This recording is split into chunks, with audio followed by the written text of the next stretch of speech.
Welcome to episode 2 of the build-out of Rosie G.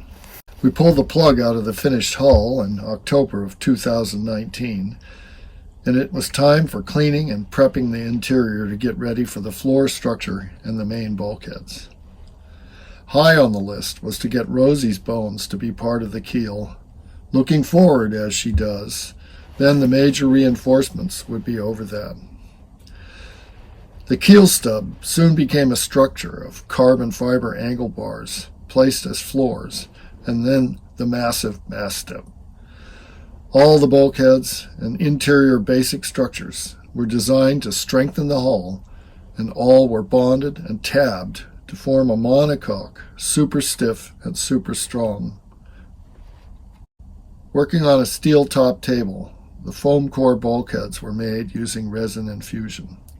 The laminate materials are sealed in a vacuum, and then the resin is allowed to flow into the airless spaces. This makes the densest, strongest composite.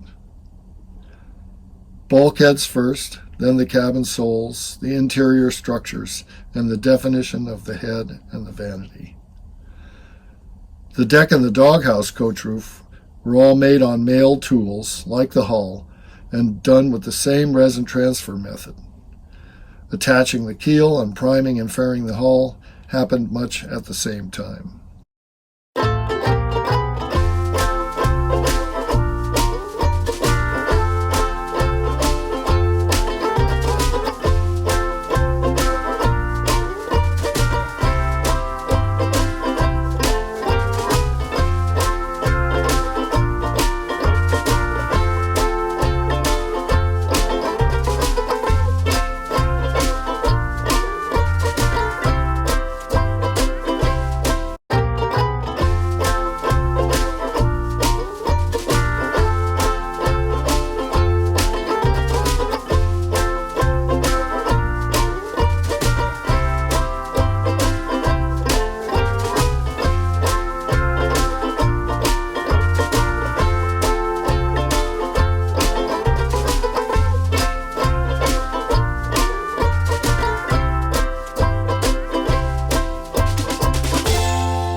In early 2021, Samantha and I arrived and began our full share of the work in earnest.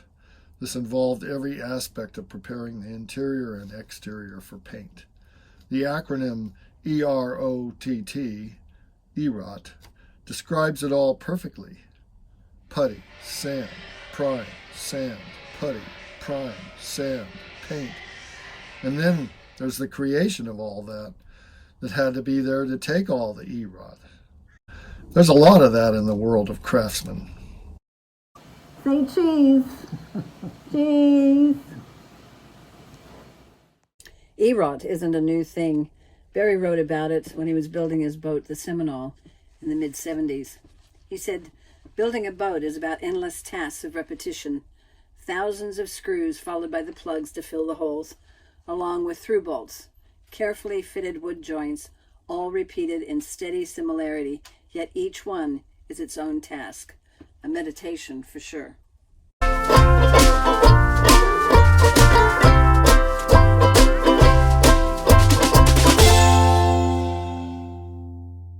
When we managed as much as necessary to be watertight outside, the month of May saw Rosie moving to her spot in the yard. The next goal was, what do we need to float? Rudder on, steering, through hulls and seacocks, exterior paint, anchor and all that, solar power, electrical system that operates the motor. Everything we owned had to be on board. There was no way to set a deadline, only the way forward, and the whole thing seemed to define itself as we went along. I have nothing but gratitude for all the support and positive energy that came from so many directions. It wasn't this that inspired me daily to keep on keeping on. It was just the idea of keep on keeping on.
2022 has arrived.